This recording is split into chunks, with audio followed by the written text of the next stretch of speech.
Hi all, welcome back to my channel. நம்ம சேனலில் law of attraction பற்றி பார்த்துட்ருக்கோம். இதுக்கு முன்னாடி போட்ட வீடியோஸ் எல்லாமே என்னுடைய வாழ்க்கையில் நடந்த உண்மை சம்பவத்தை தான் ஷேர் பண்ணியிருக்கேன். பார்க்காதவங்க பார்த்துட்டு வாங்க. இன்றைக்கி நம்ம பார்க்க போகிறது என்னென்னா, ஸ்கிரிப்டிங் டெக்னிக் வந்து என்னோடய லைஃப்பில் ஒரு சின்ன மாற்றத்தை ஏற்படுத்தி கொடுத்துருக்குது. அதை தான் இந்த வீடியோவில் பார்க்க போகிறோம். வாங்க வீடியோக்குள்ளே போகலாம். வீடியோக்குள்ளே போகிறதுக்கு முன்னாடி இப்போ தான் நம்ம சேனலை ஃபஸ்ட் டைம் பார்க்குறீங்கன்னா மறக்காமல் சப்ஸ்கிரைப் பண்ணிவிட்டு கீழே இருக்க பெல் ஐக்கானை கிளிக் பண்ணிவிட்டு பாருங்கள். இன்றைக்கி நான் பிரம்ம முகூர்த்தத்தில் எழுந்திருக்கிறேன் அப்படின்னா அதுக்கு முக்கிய காரணம் இந்த ஸ்கிரிப்டிங் மெத்தடு தாங்க. இந்த ஸ்கிரிப்டிங் மெத்தடு வந்து எனக்குள்ள ஒரு மாற்றத்தை கொண்டு வந்திருக்கு. என்னோடய லைஃப்பில் அடுத்த லெவலுக்கு எடுத்து போயிட்டுருக்குன்னு தான் சொல்லுவேன். ஏன்னா இதுக்கு முன்னாடி இருந்த லைஃப்பும் இப்போ இருக்க லைஃப்பும் எனக்கு டோட்டலாக சேஞ்சஸ் காமிச்சிட்ருக்குது. அதுக்கு முக்கிய காரணம் இந்த ஸ்கிரிப்டிங் மெத்தடு தான். என்ன அப்படின்னு பார்த்தீங்கன்னா, ஸ்கிரிப்டிங் மெத்தடில் வந்து ஏஞ்சல் நம்பரை வச்சு எழுதுகிற மெத்தடும் இருக்குது, அஃபர்மேஷன் மெத்தடும் இருக்குது.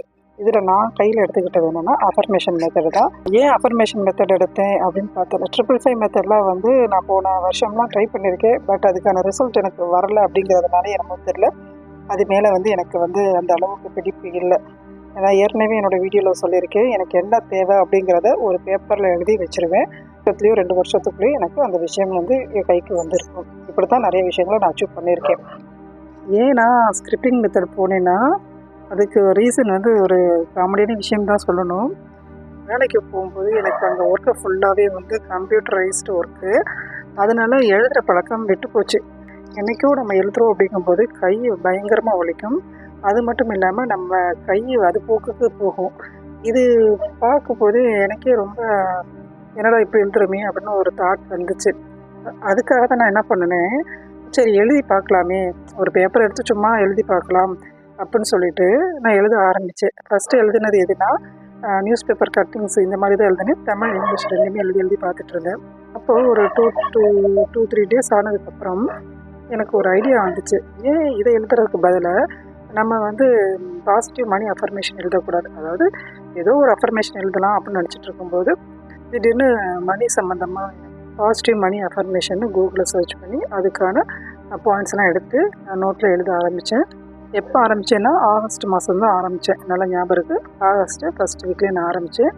மணிக்கான அஃபர்மேஷன் எழுதும்போது எனக்கு அது ரிலேட்டடான வீடியோஸ்லாம் நோட்டிஃபிகேஷனாக வர ஆரம்பிச்சிச்சு. அதில் ஒன்று தான் money savings tips. Money saving டிப்ஸில் என்ன சொல்லியிருந்தாங்கன்னா, நம்மளுடைய வருமானத்துலேருந்து 20% வந்து சேவிங்ஸ்க்கு வச்சுக்கோங்க, அதுக்கப்புறம் உங்கள் செலவுக்கு அதுவும் பிரித்து போட்டுக்கோங்க அப்படிங்கிற மாதிரி விஷயம்லாம் சொல்லியிருந்தாங்க. அதை நான் ஃபாலோ பண்ண ஆரம்பித்தேன். இதை ஃபாலோ பண்ண ஆரம்பித்த உடனேயே எனக்கு அடுத்த ஸ்டெப்பாக என்ன வந்துச்சு அப்படின்னா, வருமானம் வர்றதுக்கு இன்னொரு வழி என்னன்னு கண்டுபிடிங்க, அதை நோக்கி நீங்கள் போங்கன்னு சொல்லியிருந்தாங்க. அப்போ தான் ஒரு பிஸ்னஸ் ஐடியா எனக்கு தோணுச்சு. அதுவரையிலும் இது ஒரு எண்ணமே இல்லாமல் இருந்துச்சு. பிஸ்னஸ் பண்ணுறவங்க எல்லாமே, அதாவது பிஸ்னஸ் வந்து ஒரு சில பேருக்கு தான் ஒர்க் அவுட் ஆகும், மற்ற யாருக்கும் ஒர்க் அவுட் ஆகாது, மற்றவங்களாம் லாஸ் ஆகிடுவாங்க, போட்ட முதலீடெல்லாம் வீணாக போயிடும், லாஸ் ஆயிடுச்சுன்னா நம்மளுக்கு வந்து மீள முடியாது அப்படிங்கிற நினப்பில் இருந்தேன். அதுக்கு பதில் சொல்கிற விதமாக நிறையா வீடியோஸ் என் கண்ணில் பட்டுச்சு. அதுக்கப்புறம் தான் பிஸ்னஸ் பண்ணலாம் அப்படிங்கிற ஒரு ஐடியாவும் எனக்கு வந்துச்சு. ஸோ அப்போ அதுக்கு நான் என்ன பண்ணணும், அடுத்த ஸ்டேஜாக எனக்கு என்ன வந்துச்சுன்னா, பிரம்ம முகூர்த்தத்தில் எழுந்திரிச்சு ப்ரேயர் பண்ணுறதுக்கான ஒரு வாய்ப்பு கிடச்சிச்சு. இன்ன வரையில் நான் பண்ணிகிட்ருக்கேன். 25 டேஸ் ஆகிருக்கும். அந்த 25 நாள்லேயே எனக்குள்ளே நிறைய மாற்றங்கள் இருக்குது. சின்ன பயிற்சி தான் பண்ணுவேன்.